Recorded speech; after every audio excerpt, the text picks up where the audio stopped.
I present the budget for 24-25. Introduction.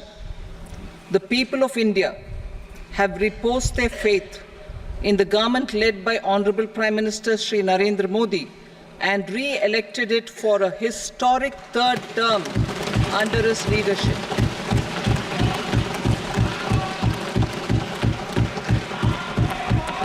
We are grateful for their support, faith, and trust in our policies. We are determined to ensure that all Indians, regardless of religion, caste, gender, and age, make substantial progress in realizing their life goals and aspirations. Global context. The global economy, while performing better than expected, is still in the grip of policy uncertainties.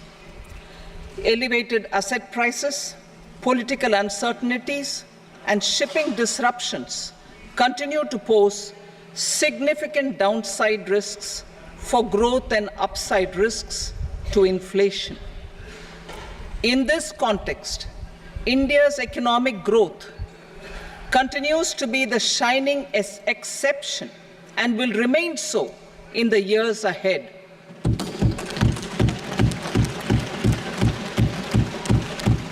India's inflation continues to be low, stable, and moving towards the 4% target. Core inflation, that is non-food and non-fuel, currently is 3.1%. Steps are being taken to ensure supplies of perishable goods reach markets adequately. Interim budget. As mentioned in the interim budget, we need to focus on 4 major castes, namely the Garib, Mahilaye, Yuva, and Annadata, the poor, women, youth, and the farmer. For Annadata, we announced higher minimum support prices a month ago for all major crops, delivering on the promise of at least a 50% margin over costs.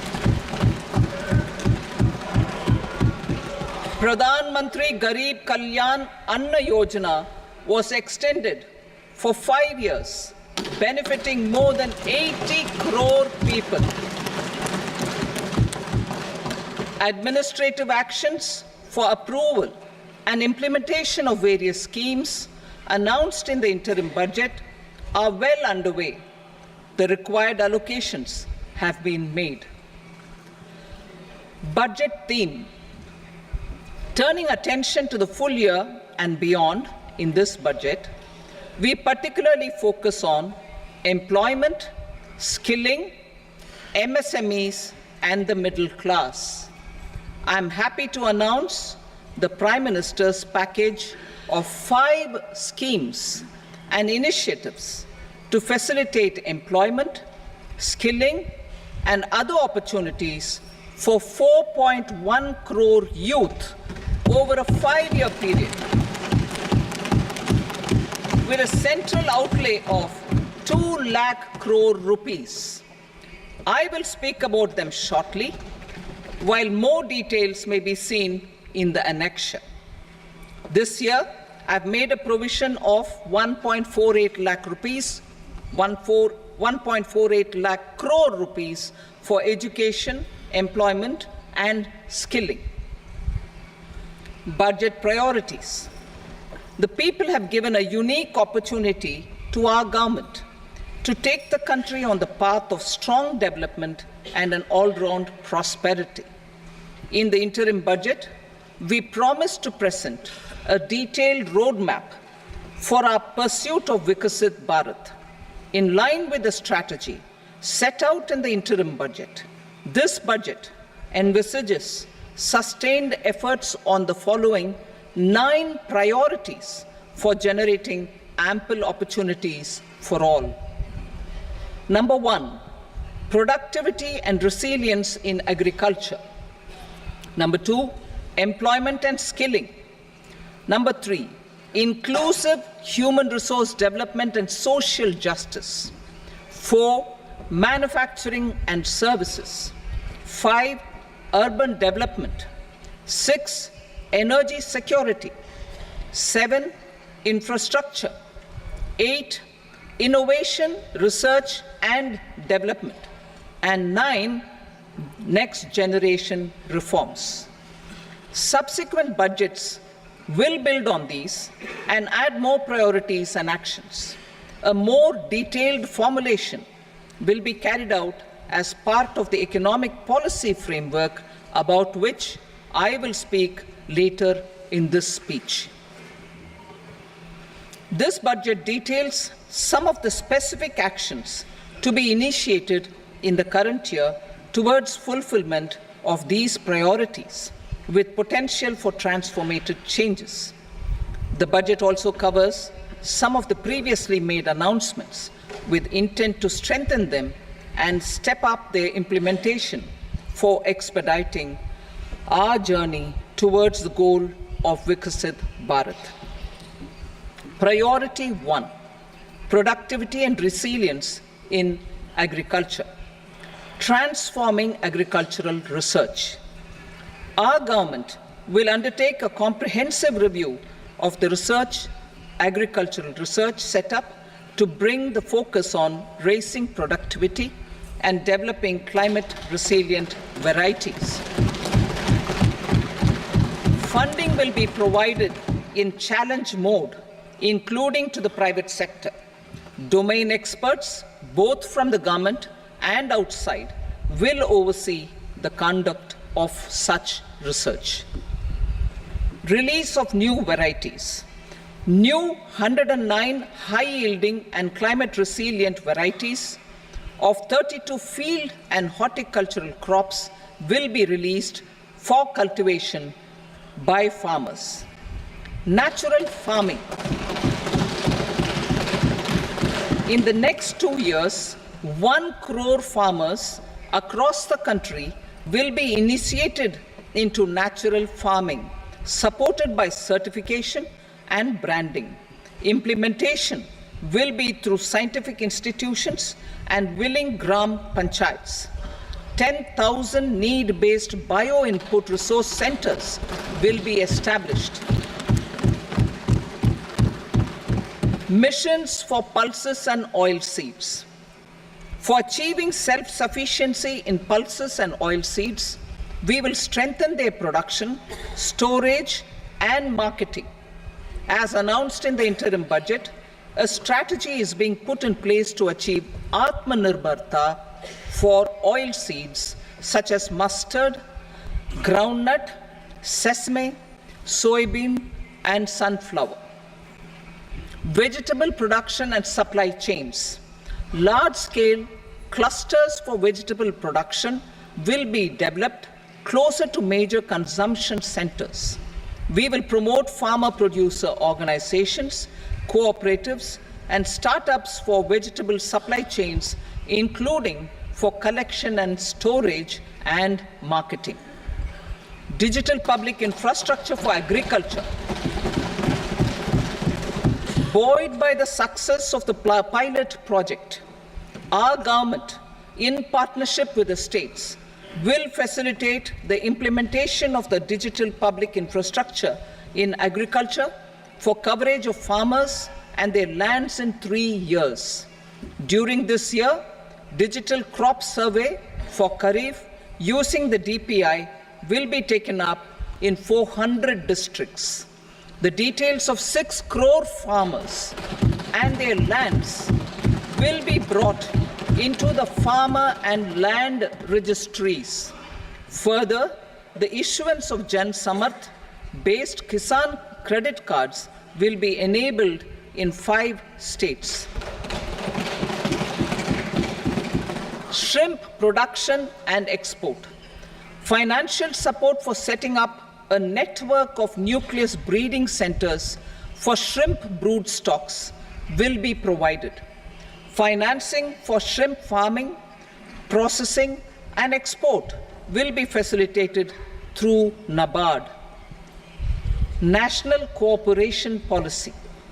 Our government will bring out a national cooperation policy for systematic, orderly, and all-round development of the cooperative sector, fast-tracking growth of rural economy and generation of employment opportunities on a large scale will be the policy goal.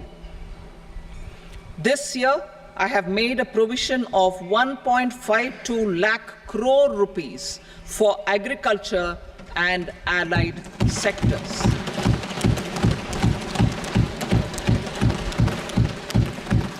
Priority 2, employment and skilling. Employment-linked incentive. Our government will implement following 3 schemes for employment-linked incentive as part of the Prime Minister's package. These will be based on enrollment in the EPFO and focus on recognition of first-time employees and support to employees and employers. Scheme A, first-timers. This scheme will provide 1 month wage to all persons newly entering the workforce in all formal sectors.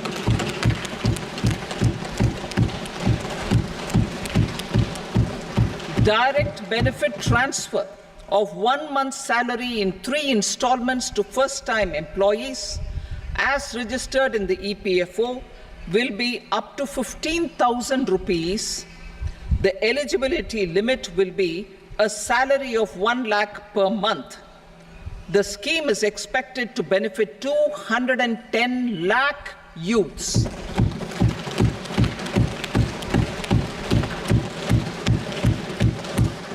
Scheme B, job creation in manufacturing. This scheme will incentivize additional employment in the manufacturing sector linked to the employment of first-time employees. An incentive will be provided at specified scale directly both to the employee and the employer with respect to the EPFO contribution in the first 4 years of employment. The scheme is expected to benefit 30 lakh youth entering employment and their employers.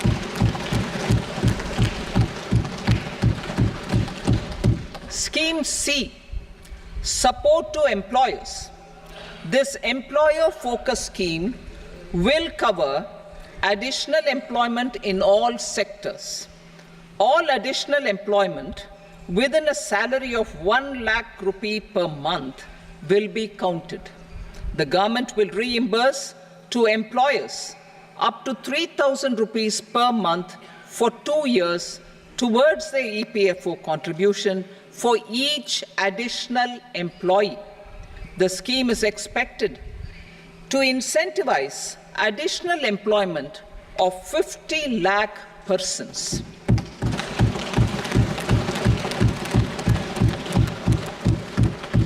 Participation of women in the workforce. We will facilitate higher participation of women in the workforce through setting up of working women hostels in collaboration with industry and establishing creches. In addition, the partnership will seek to organize women-specific skilling programs and promotion of market access for women SHG enterprises. Skilling program. I'm happy to announce a new centrally sponsored scheme as the 4th scheme under the Prime Minister's package for skilling in collaboration with state governments and industry. 20 lakh youth will be skilled over a 5-year period.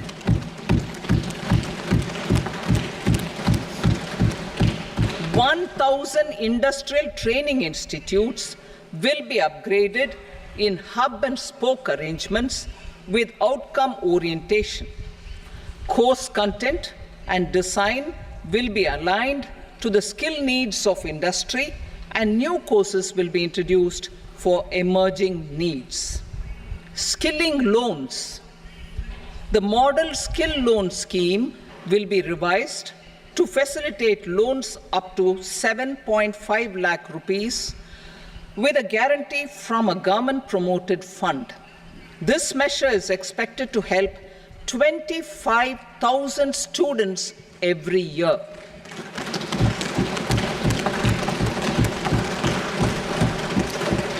Education loans for helping our youth who have not been eligible for any benefit under government schemes and policies. I am happy to announce a financial support for loans up to 10 lakh rupees for higher education in domestic institutions.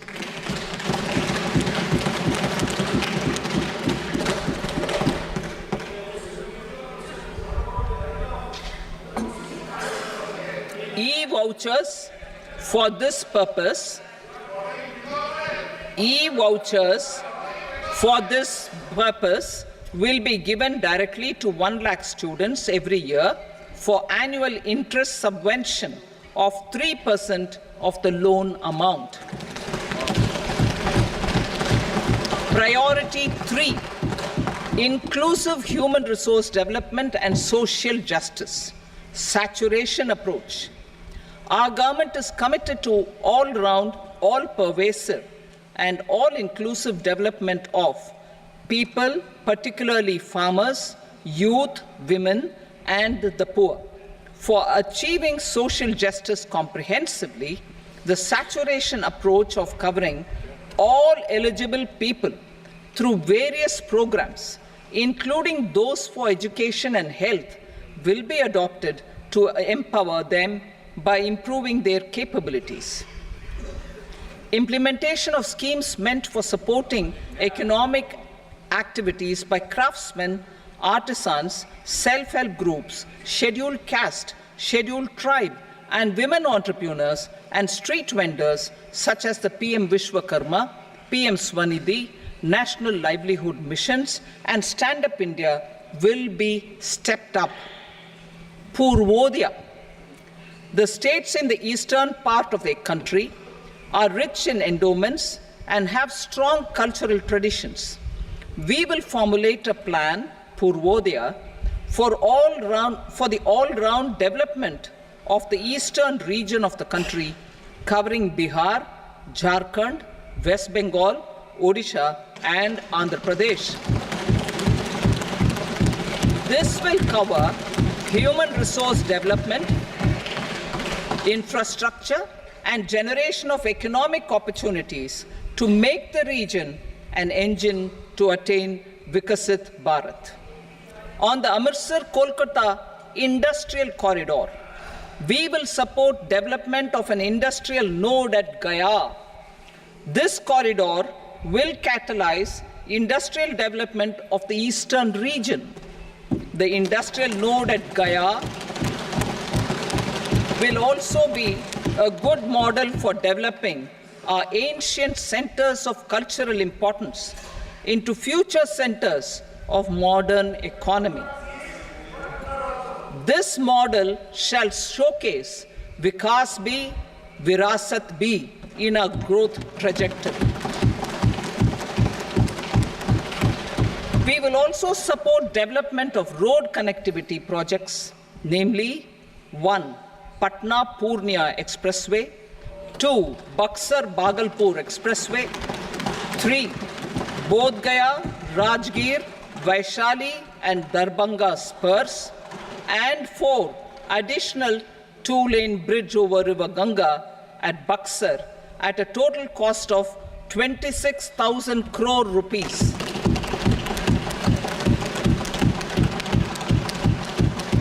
Power projects, including setting up of a new 2,400 megawatt power plant at Pir Painti, will be taken up at a cost of 21,400 crore rupees. New airports, medical colleges, and sports infrastructure in Bihar will be constructed. An additional allocation to support capital investments will be provided. The requests of Bihar government for external assistance from multilateral development banks will be expedited.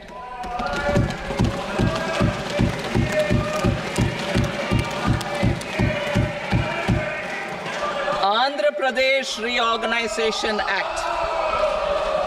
Our government has made concerted efforts to fulfill the commitments in Andhra Pradesh Reorganization Act. Recognizing the state's need for the capital, recognizing the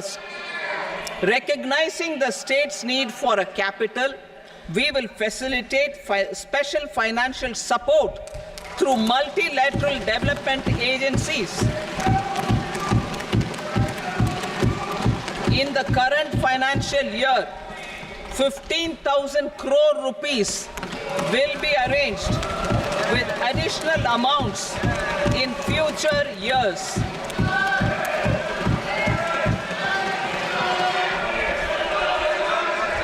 Our government is fully committed to financing and early completion of the Polavaram irrigation project, which is the lifeline for Andhra Pradesh and its farmers. This will facilitate our country's food security as well. Under the Andhra Pradesh Reorganization Act, for promoting industrial development, funds will be provided for essential infrastructure such as water, power, railways, and roads in Kopparthi node on the Visakhapatnam-Chennai Industrial Corridor and Varavakal node on the Hyderabad-Bangalore Industrial Corridor. An additional allocation will be provided this year towards capital investment for economic growth. Grants for backward regions of Rayalaseema, Prakasham, North Coastal Andhra, as stated in the Act, will be provided. PM Awas Yojana. 3 crore additional houses under the PM Awas Yojana in rural and urban areas in the country have been announced, for which the necessary allocations are being made. Women-led development. For promoting women-led development, the budget carries an allocation of more than 3 lakh crore for schemes benefiting women and girls. This signals our government's commitment for enhancing women's role in economic development. Pradhan Mantri Janjatiya Unnat Gram Abhiyan. For improving the socio-economic condition of tribal communities, we will launch the Pradhan Mantri Janjatiya Unnat Gram Abhiyan by adopting saturation coverage for tribal families in tribal majority villages and aspirational districts.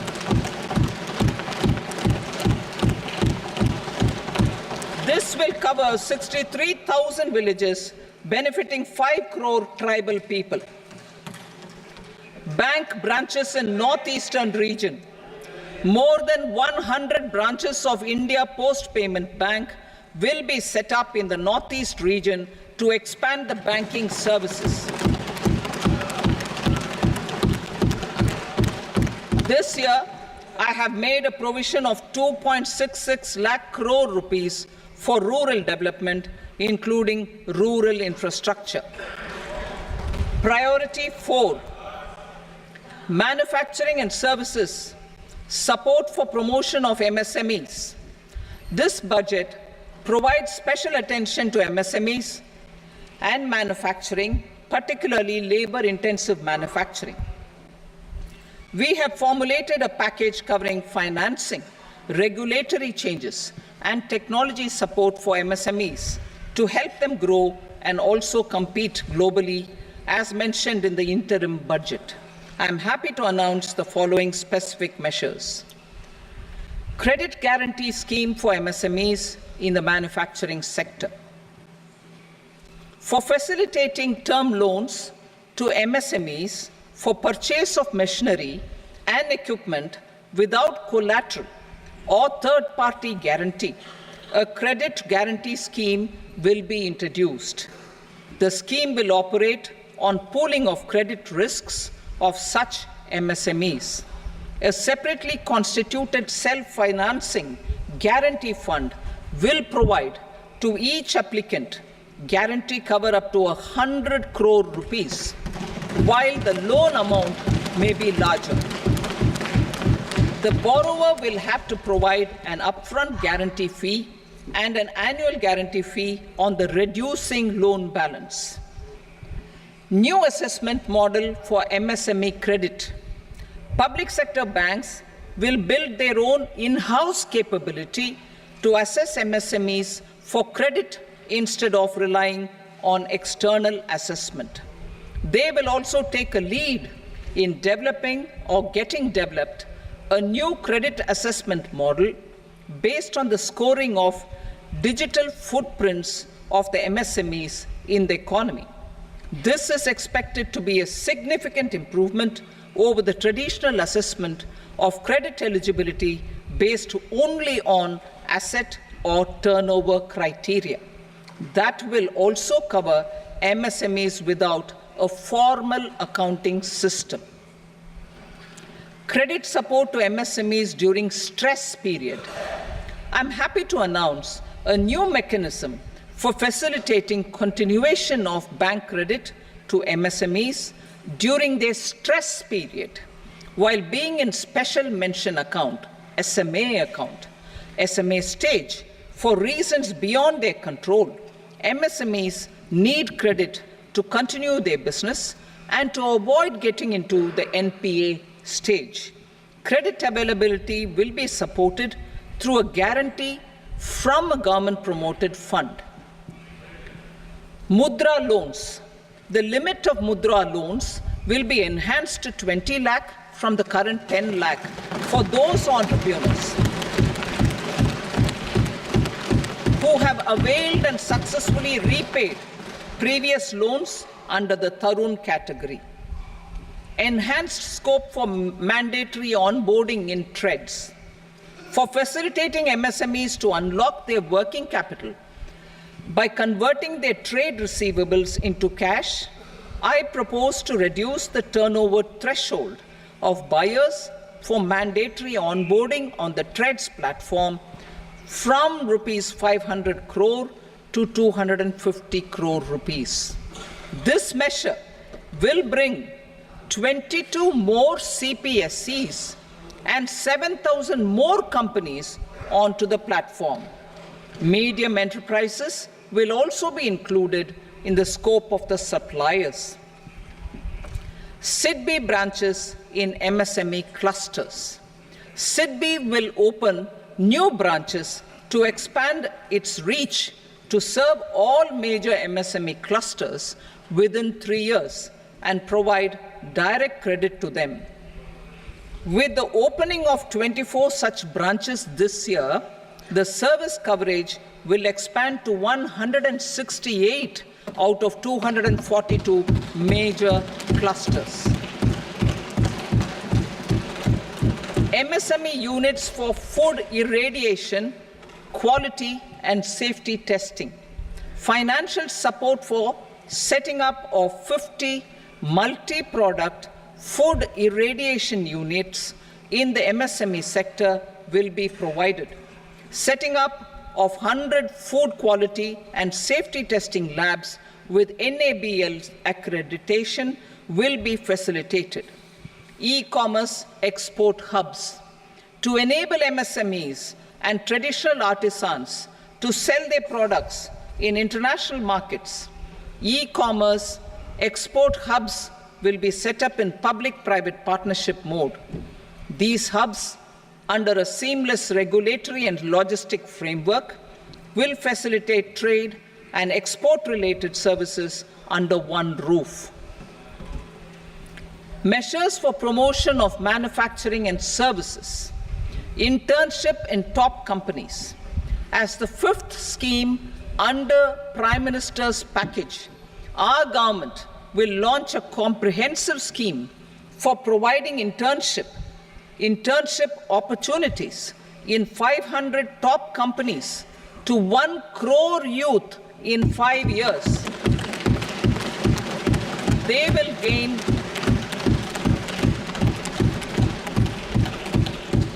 will gain exposure for 12 months to real-life business environment, varied professions, and employment opportunities.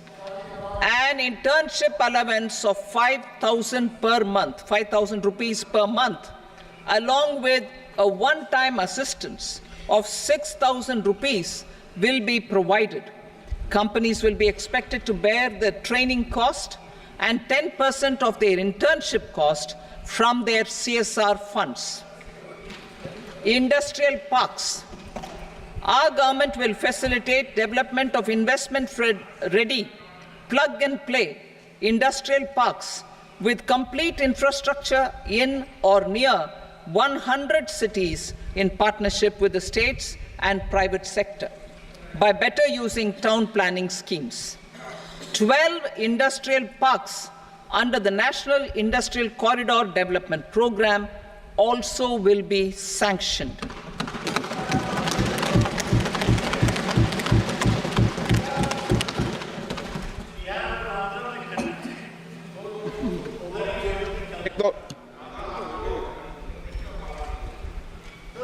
Veji paper, no. Please, Petier.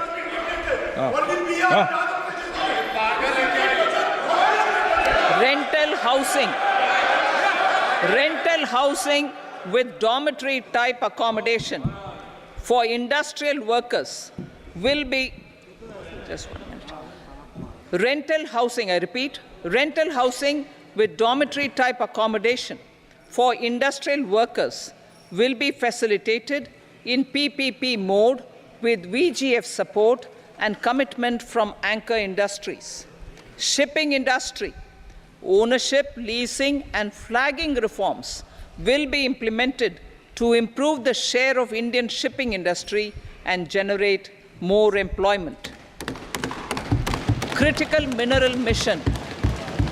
We will set up a critical mineral mission for domestic production, recycling of critical minerals, and overseas acquisition of critical mineral assets.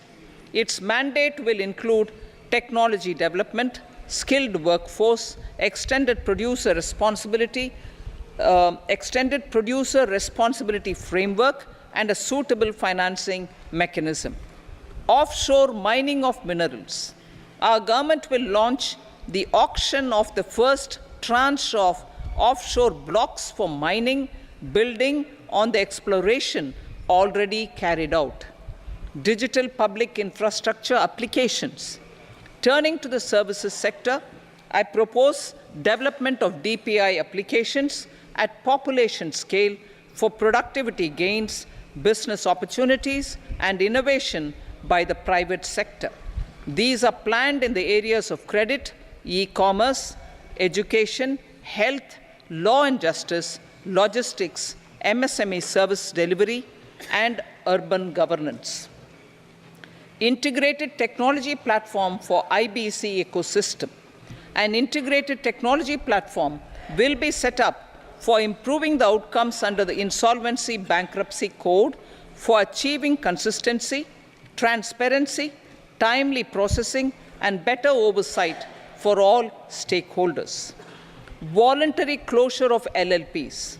The services of the Center for Processing Accelerated Corporate Exit, CPACE, will be extended for voluntary closure of LLPs to reduce the closure times. National Company Law Tribunals.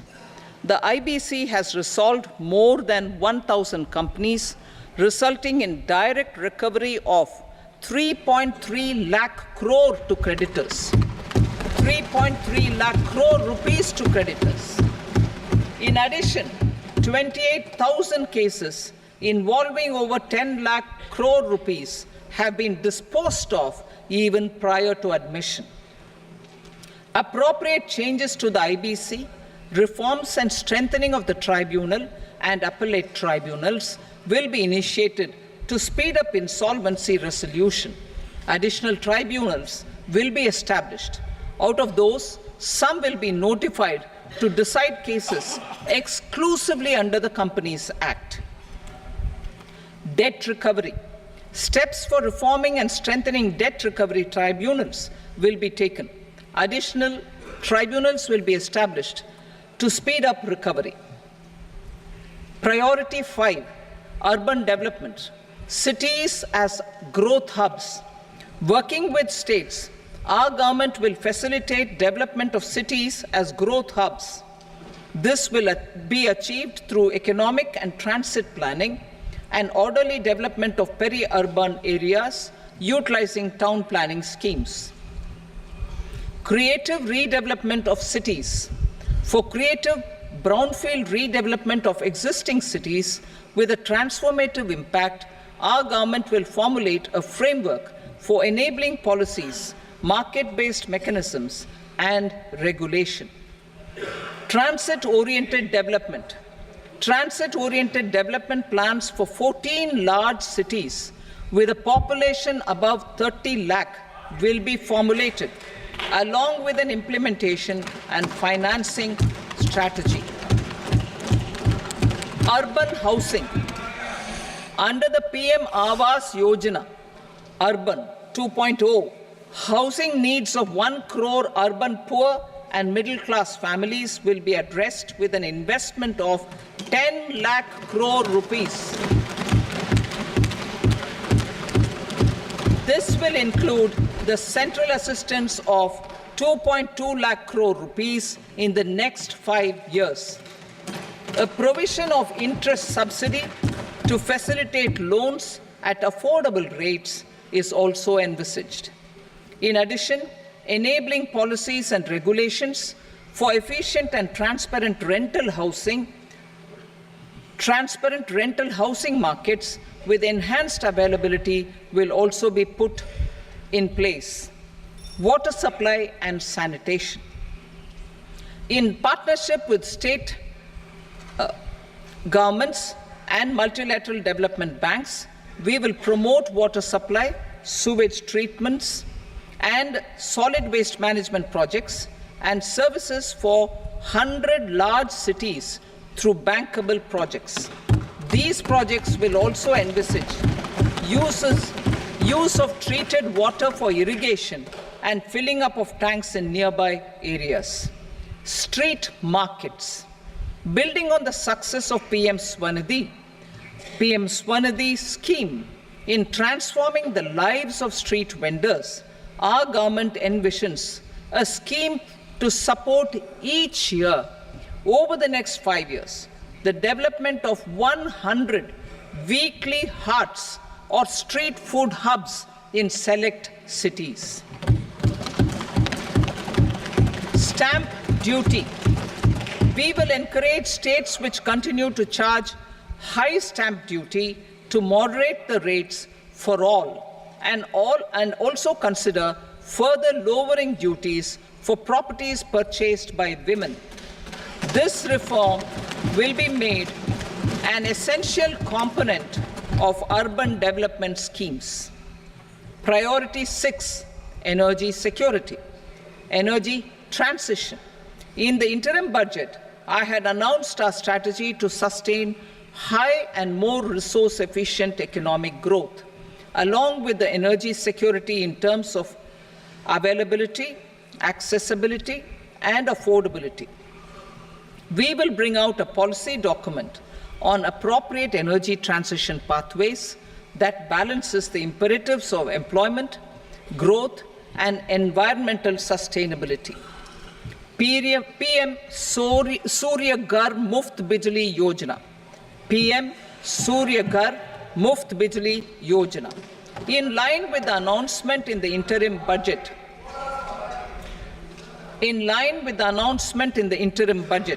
PM Surya Ghar Muft Bijli Yojana has been launched to install rooftop solar plants to enable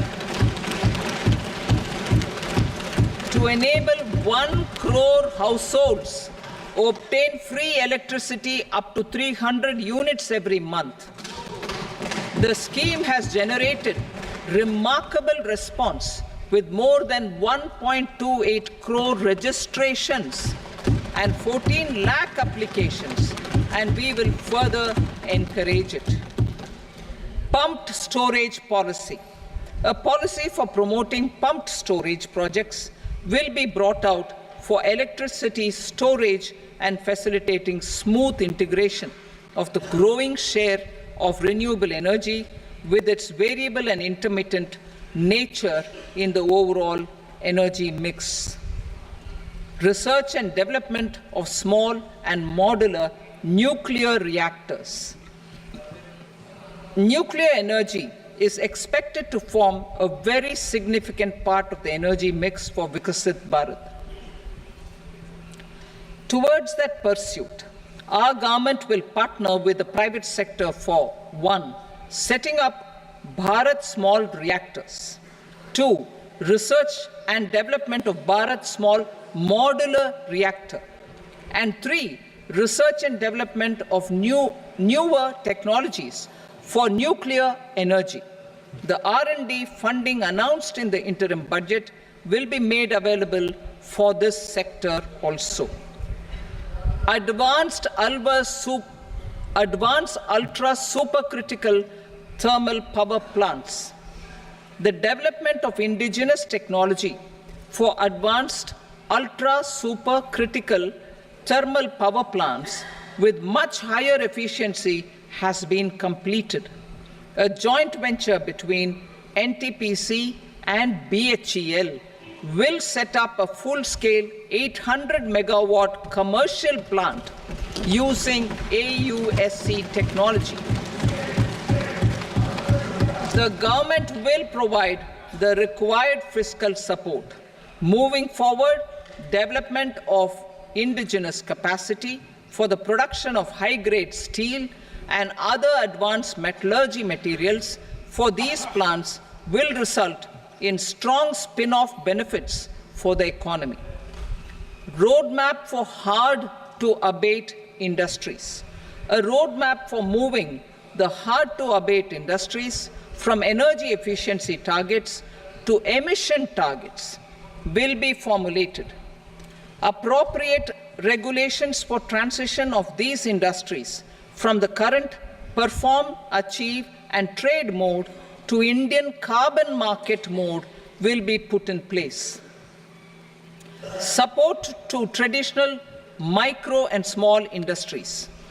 An investment-grade energy audit of traditional micro and small industries in 60 clusters, including brass and ceramic, will be facilitated. Financial support will be provided for shifting them to cleaner forms of energy and implementation of energy efficiency measures. The scheme will be replicated in another 100 clusters in the next phase. Priority 7, infrastructure investment by central government. Significant investment the central government has made over the years in building and improving infrastructure has had a strong multiplier effect on the economy. We will endeavor to maintain strong fiscal support for infrastructure over the next 5 years in conjunction with imperatives of other priorities and fiscal consolidation. This year, I have provided 11,11,111 crore rupees for capital expenditure. This would be 3.4% of our GDP. Infrastructure investment by state governments. We will encourage states to provide support of similar scale for infrastructure, subject to their development priorities. A provision of 1.5 lakh crore rupees for long-term interest-free loans have been made this year also to support the states in their resource allocation. Private investment in infrastructure. Investment in infrastructure by private sector will be promoted through viability gap funding and enabling policies and regulations. A market-based financing framework will be brought out. Pradhan Mantri Gram Sadak Yojana, Phase 4 of the PMGSY will be launched to provide all-weather connectivity to 25,000 rural habitations, which have become eligible in view of their population increase. Irrigation and flood mitigation. Bihar has frequently suffered from floods, many of them originating outside the country. Plans to build flood control structures in Nepal are yet to progress. Our government, through the Accelerated Irrigation Benefit Program and other sources, will provide financial support for projects with estimated cost of 11,500 crore rupees, such as the Kosi-Michi intra-state link and 20 other ongoing and new schemes, including barrages, river pollution abatement, and irrigation projects. In addition, survey and investigation of Kosi-related flood mitigation and irrigation projects will be undertaken.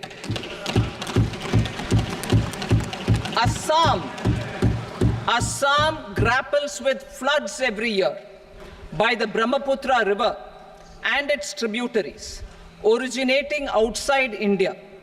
We will provide assistance to Assam for flood management and related projects.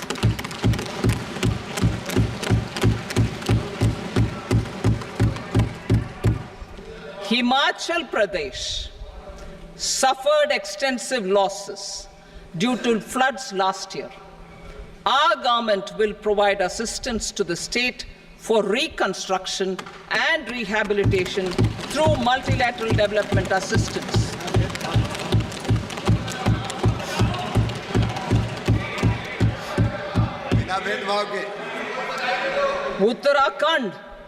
Uttarakhand too suffered losses due to cloudbursts and massive landslides. We will provide assistance to the state. Recently, Sikkim witnessed devastating flash floods and landslides that wreaked havoc across the state. Our government will provide assistance to the state. Tourism. Tourism has always been a part of our civilization. Our efforts in positioning India as a global tourist destination will also create jobs, stimulate investments, and unlock economic opportunities for other sectors. In addition to the measures outlined in the interim budget, I propose the following measures. Vishnupad Temple at Gaya and Mahabodhi Temple at Bodh Gaya in Bihar are of immense spiritual significance.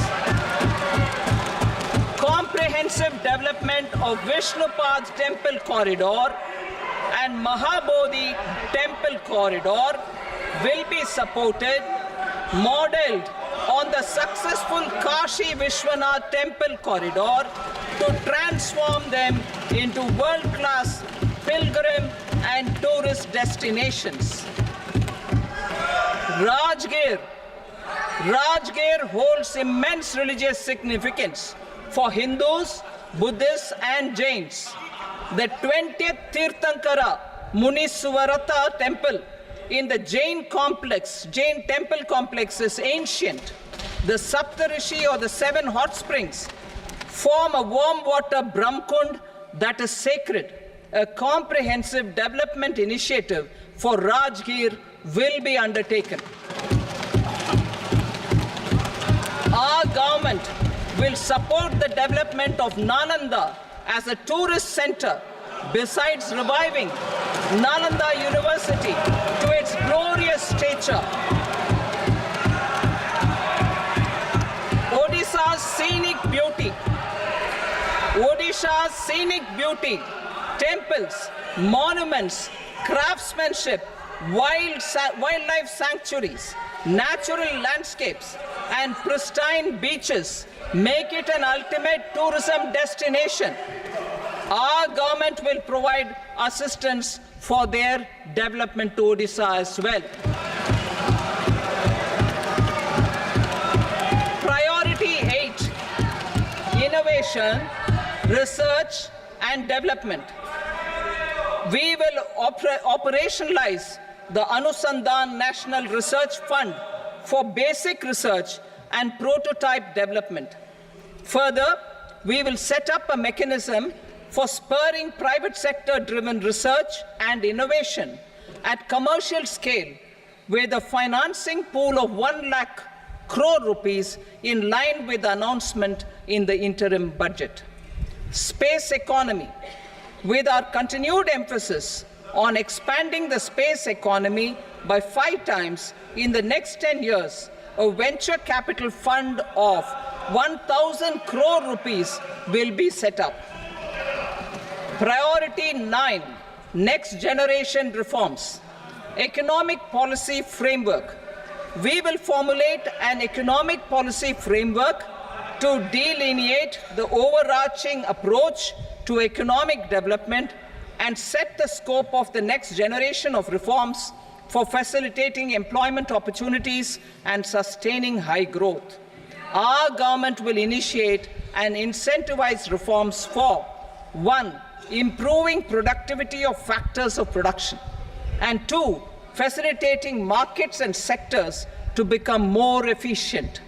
These reforms will cover all factors of production, namely land, labor, capital, and entrepreneurship, and technology as an enabler of improving total factor productivity and bridging inequality.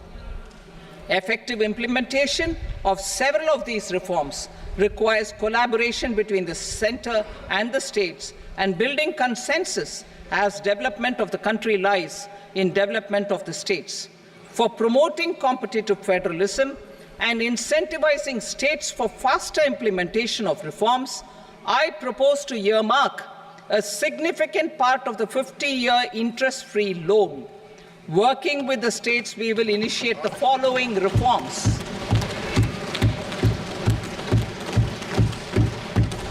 Land-related reforms and actions, both in the rural and urban areas, will cover land administration, will cover 1. Land administration, planning and management, and 2.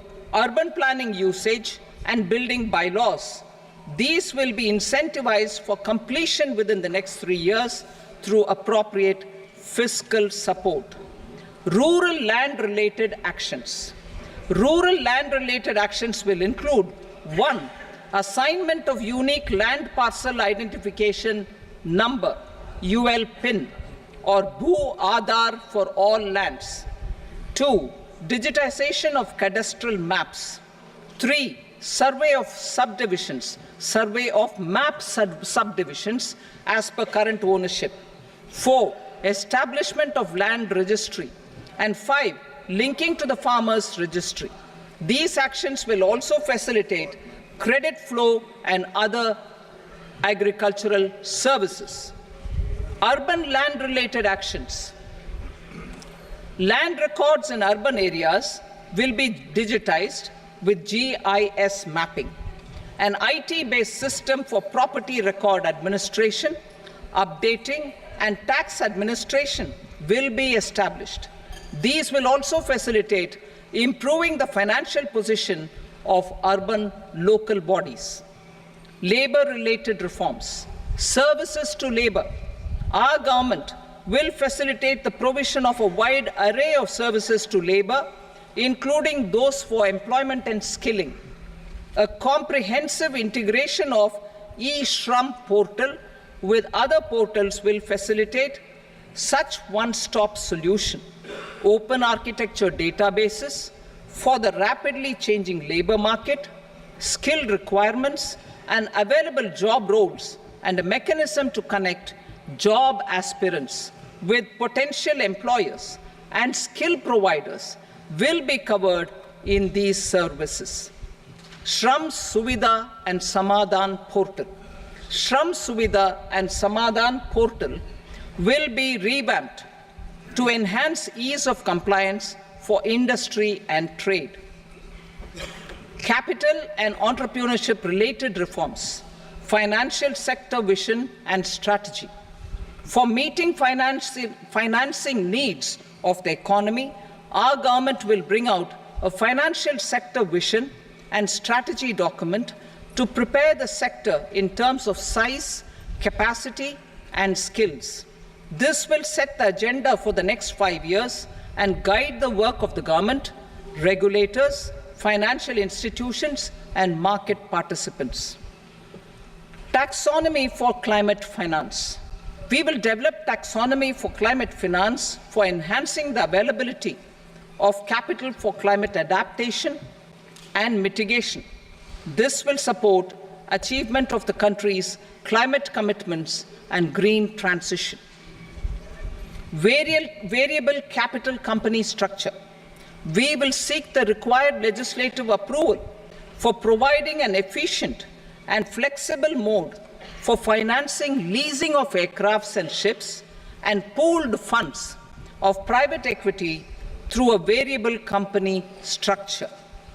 Foreign direct investments and overseas investment. The rules and regulations for foreign direct investment and overseas investments will be simplified to 1. Facilitate foreign direct investments, 2. Nudge prioritization, and 3. Promote opportunities for using Indian rupee as a currency for overseas investment. NPS Vatsalya. NPS Vatsalya, a plan for contribution by parents and guardians for minors, will be started. On attaining the age of majority, the plan can be converted seamlessly into a normal NPS account. Use of technology.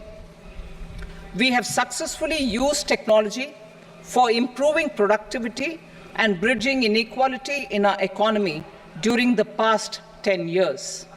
Public investment in digital infrastructure and innovations by the private sector have helped in improving access of all citizens, particularly the common people, to market resources, education, health and services. We will step up adoption of technology towards digitalization of the economy. Ease of doing business. For enhancing ease of doing business, we are already working on the Jan Vishwas Bill 2.0. Further, states will be incentivized for implementation of the business reforms, action plans, and digitalization. Data and statistics. For improving data governance, collection, processing and management of data and statistics, different sectoral databases, including those established under the Digital India Mission, will be utilized with active use of technology tools. New pension scheme. The committee to review the NPS has made considerable progress in its work. I am happy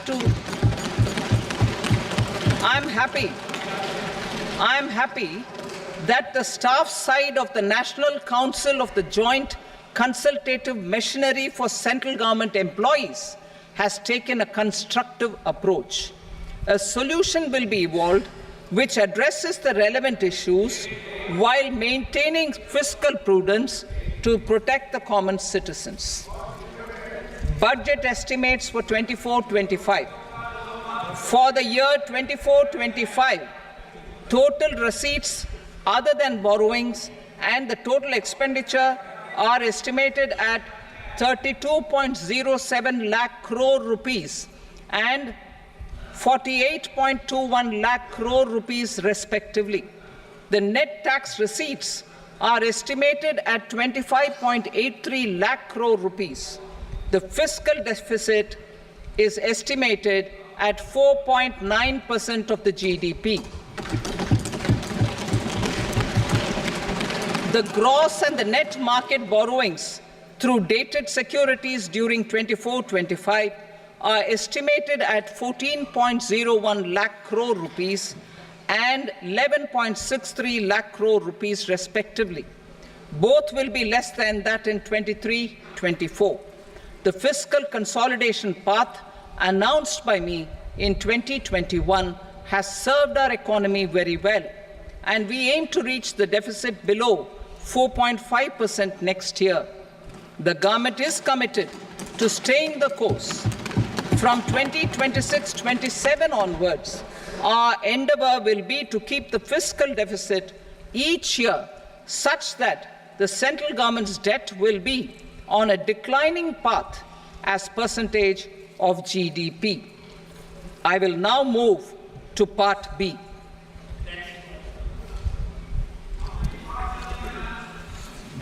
Indirect taxes. Sir, I start with GST. It has decreased tax incidence on the common man, reduced compliance burden and logistics cost for trade and industry, and enhanced revenues of the central and the state governments. It is a success of vast proportions. To multiply the benefits of GST, we will strive to further simplify and rationalize the tax structure and endeavour to expand it to the remaining sectors. My proposals for customs duties intend to support domestic manufacturing, deepen local value addition, promote export competitiveness, and simplify taxation while keeping the interest of the general public and consumers surmount. In Budget 22-23, we reduced the number of customs duty rates. I propose to undertake a comprehensive review of the rate structure over the next 6 months to rationalize and simplify it for ease of trade, removal of duty inversion, and reduction of disputes. I shall now take up sector-specific customs duty proposals. Medicine and medical equipments. To provide relief to cancer patients, I propose to fully exempt 3 more medicines from customs duties.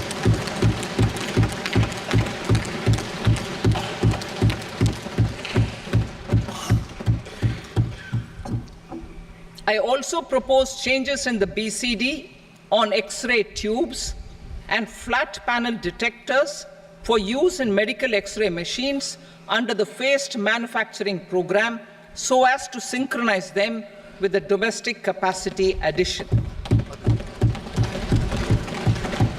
Mobile phone and related parts. With a 3-fold increase in domestic production and almost a 100-fold jump in exports of mobile phones over the last 6 years, the Indian mobile industry has matured. In the interest of consumers, I now propose to reduce the BCD on mobile phone, mobile PCBA, and mobile charger to 15%. Critical minerals. Minerals such as lithium, copper, cobalt, and rare earth elements are critical for sectors like nuclear energy, renewable energy, space, defense, telecommunications, and high-tech electronics. I propose to fully exempt customs duties on 25 critical minerals and reduce BCD on 2 of them. This will provide a major fillip to the processing and refining of such minerals and help secure their availability for these strategic and important sectors. Solar energy. Energy transition is critical in the fight against climate change. To support energy transition, I propose to expand the list of exempted capital goods for use in the manufacture of solar cells and panels in the country. Further, in view of sufficient domestic manufacturing capacity of solar gas, glass and tinned copper interconnect, I propose not to extend the exemption of custom duties provided to them. Marine products. India's seafood exports in the last financial year touched an all-time high of more than 60,000 crores of rupees. Frozen shrimp accounted for about 2/3 of these exports. To enhance their competitiveness, I propose to reduce BCD on certain broodstock, polychaete worms, shrimp, and fish feed to 5%. I also propose to exempt customs duty on various inputs for manufacture of shrimp and fish feed. Leather and textile.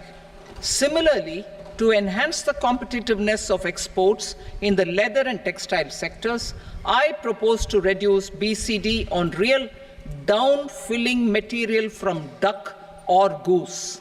I am also making additions to the list of exempted goods for manufacture of leather and textile garments, footwear, and other leather articles for export. To rectify inversion in duty, I propose to reduce BCD subject to conditions on methylene diphenyl diisocyanate (MDI) for manufacture of spandex yarn from 7.5 to 5%. Furthermore, the export duty structure on raw hides, skin, and leather is proposed to be simplified and rationalized. Precious metals. To enhance domestic value addition in gold and precious metal jewelry in the country, I propose to reduce customs duties on gold and silver to 6% and that of platinum to 6.4%. Other metals. Steel and copper are important raw materials. To reduce their cost of production, I propose to remove the BCD on ferronickel and blister copper. I am also continuing with nil BCD on ferrous scrap and nickel cathode and concessional BCD of 2.5% on copper scrap. Electronics. To increase value addition in the domestic electronics industry, I propose to remove the BCD subject to conditions on oxygen-free copper for manufacture of resistors. I also propose to exempt certain parts for manufacture of connectors. Chemicals and petrochemicals. To support existing and new capacities in the pipeline, I propose to increase the BCD on ammonium nitrate from 7.5% to 10%. Plastics. PVC flex banners are non-biodegradable and hazardous for environment and health.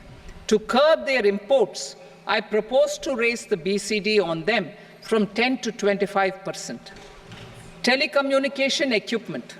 To incentivize domestic manufacturing, I propose to increase the BCD from 10 to 15% on PCBA of specified telecom equipment.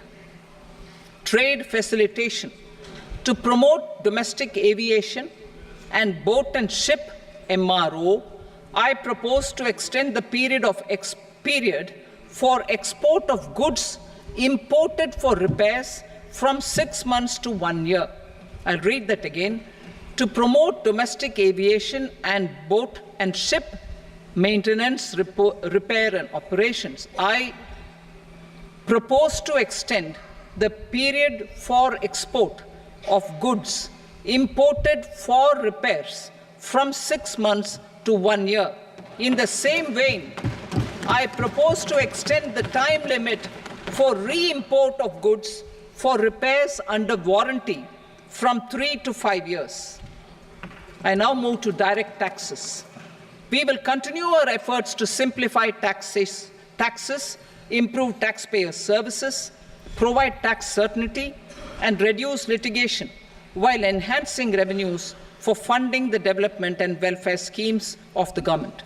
It has been our endeavor To simplify taxation, we have taken a number of measures in the last few years, including introduction of simplified tax regimes without exemptions and deductions for corporate tax and for personal income tax.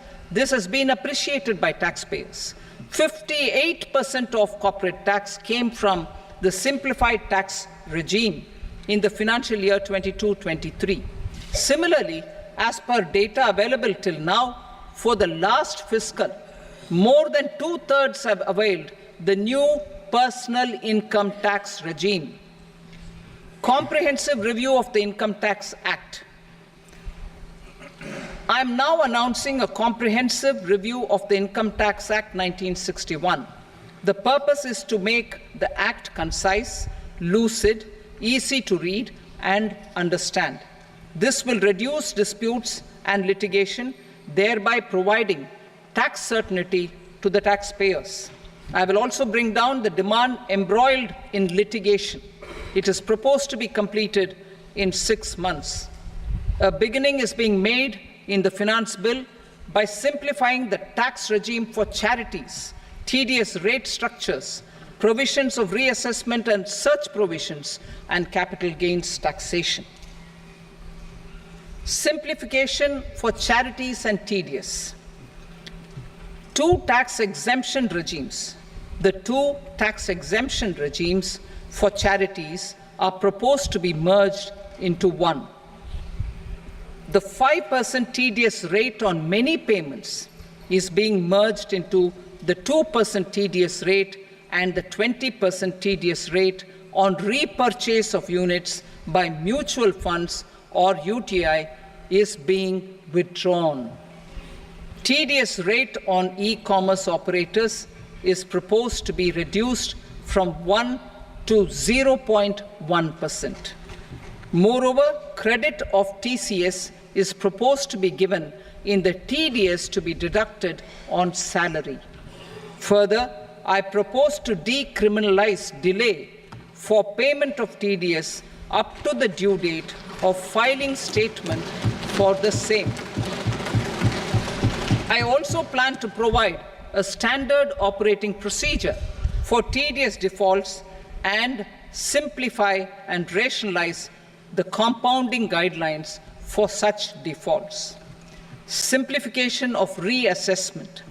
I propose to thoroughly simplify the provisions for reopening and reassessment. An assessment hereinafter can be reopened beyond 3 years from the end of the assessment year only if the escaped income is 50 lakh rupees or more, up to a maximum period of 5 years from the end of the assessment year. Even in such cases, a time limit of 6 years before the year of the search, as against the existing time limit of 10 years, is being proposed. This will reduce tax uncertainty and disputes. Simplification and rationalization of capital gains. Capital gains taxation is also proposed to be hugely simplified.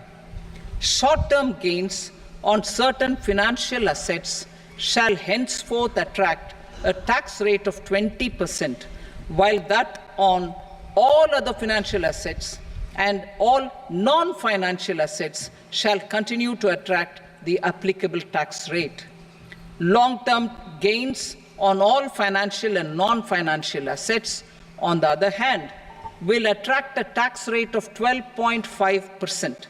For the benefit of the lower and the middle income classes, I propose to increase the limit of exemption of capital gains on certain financial assets to 1.25 lakh rupees per year. Listed financial assets held for more than a year will be classified as long-term, while unlisted financial assets and all non-financial assets will have to be held for at least 2 years to be classified as long-term. Unlisted bonds and debentures, debt mutual funds, and market-linked debentures, irrespective of holding period, however, will attract tax on capital gains at applicable rates. Taxpayer services. All the major taxpayer services under GST and most services under customs and income tax have been digitalized. All remaining services of customs and income tax, including rectification and order giving effect to appellate orders, shall be digitalized and made paperless over the next 2 years. Litigation and appeals. While our concerted efforts to reduce pendency of appeals at various appellate fora are beginning to show good results, it will continue to engage our highest attention.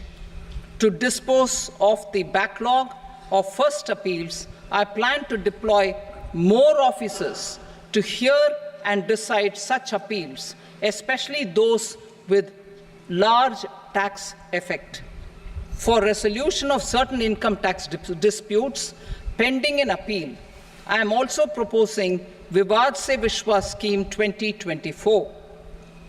Further, I propose to increase monetary limits for filing appeals related to direct taxes, excise, and service tax in the tax tribunals, high courts, and Supreme Court to 60 lakh rupees, 2 crore rupees, and 5 crore respectively, with a view to reduce litigation and provide certainty in international taxation. We will expand the scope of safe harbor rules and make them more attractive. We will also streamline the transfer pricing assessment procedure. Employment and investment. I have a few proposals to promote investment and foster employment. First of all, to bolster the Indian startup ecosystem, boost the entrepreneurial spirit, and to support innovation, I propose to abolish the so-called angel tax for all classes of investors. Second, there is tremendous potential for cruise tourism in India. To give a fillip to this employment-generating industry, I am proposing a simpler tax regime for foreign shipping companies operating domestic cruises in the country. Third, India is a world leader in the diamond cutting and polishing industry, which employs a large number of skilled workers. To further promote the development of this sector, we would provide for safe harbor rates for foreign mining companies selling raw diamonds in the country. Fourth, to attract foreign capital for our development needs, I propose to reduce the corporate tax rate on foreign companies from 40 to 35%. Deepening the tax base. I have a couple of proposals for deepening the tax base. First, security transaction tax on futures and options of securities is proposed to be increased to 0.02% and 0.1% respectively. Second, for reasons of equity, I propose to tax income received on buyback of shares in the hands of recipients. Other proposals: to improve social security benefits, deduction of expenditure by employers towards NPS is proposed to be increased from 10 to 14% of the employee's salary. Similarly, deduction of this expenditure up to 14% of salary from the income of employees in private sector, public sector banks, and undertakings opting for the new tax regime is proposed to be provided. Indian professionals working in multinationals get ESOPs and invest in social security schemes and other movable assets abroad. Non-reporting of such small foreign assets has penal consequences under the Black Money Act. Such non-reporting of movable assets up to 20 lakh rupees is proposed to be depenalized. Other major proposals in the finance bill relate to withdrawal of equalization levy of 2%, expansion of tax benefits to certain funds and entities in IFSCs, and immunity from penalty and prosecution to Benamidar on full and true disclosure so as to improve conviction under the Benami Transaction Prohibition Act 1988. Personal income tax. Coming to personal income tax rates, I have two announcements to make for those opting for the new tax regime. First, the standard deduction for salaried employees is proposed to be increased from 50,000 to 75,000 rupees.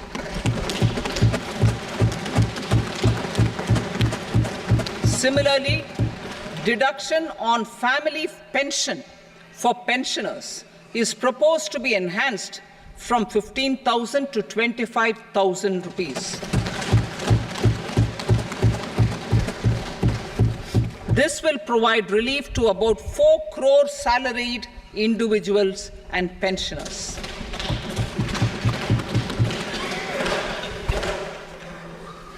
Second, in the new tax regime, the tax rate structure is proposed to be revised as follows: 0 to 3 lakh rupees, nil; 3 to 7 lakh rupees, 5%; 7 to 10 lakh rupees, 10%; 10 to 12 lakh rupees, 15%; 12 to 15 lakh rupees, 20%; and above 15 lakh rupees, 30%.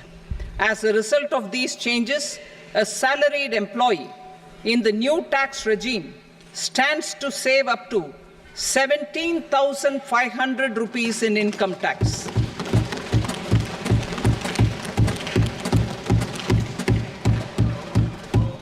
Apart from these, I am also making some other changes as given in the annexure. As a result of these proposals, revenue of about 37,000 crore, that is 29,000 crore in direct taxes and 8,000 crore in indirect taxes, will be foregone, while revenue of about 30,000 crore rupees will be additionally mobilized. Thus, the total revenue foregone is about 7,000 crores annually. Mr. Speaker, sir, with this, I commend the budget to this august House. Jai Hind.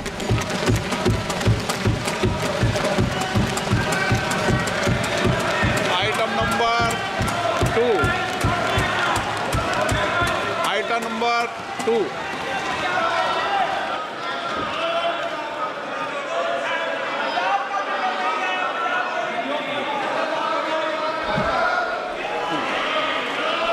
Sir, with your permission, I rise to lay on the table the following statements under Section 3 of the Fiscal Responsibility and Budget Management, FRBM Act 2003, Medium-Term Fiscal Policy cum Fiscal Policy Strategy Statement, and Macroeconomic Framework Statement. Item number 3. Sir, with your permission, I rise to move for leave to introduce the Finance Number 2 Bill 2024. प्रश्न ये कि विधेयक को पुनर्स्थापित करने की अनुमति प्रदान की जाए। जो सदस्य इसके पक्ष में हाँ कहें, जो सदस्य विरोध में ना कहें। मेरे विचार में निर्णय हाँ वालों के पक्ष में अनुमति प्रदान की जाती है। माननीय मंत्री जी, अब विधेयक पुनर्स्थापित करें। Sir, I introduce the bill. Item number 4. The Union Territory of Jammu and Kashmir budget. Sir, I rise to present a statement, Hindi and English versions, of the estimated receipts and expenditure of the Union Territory of Jammu and Kashmir for the year 24-25.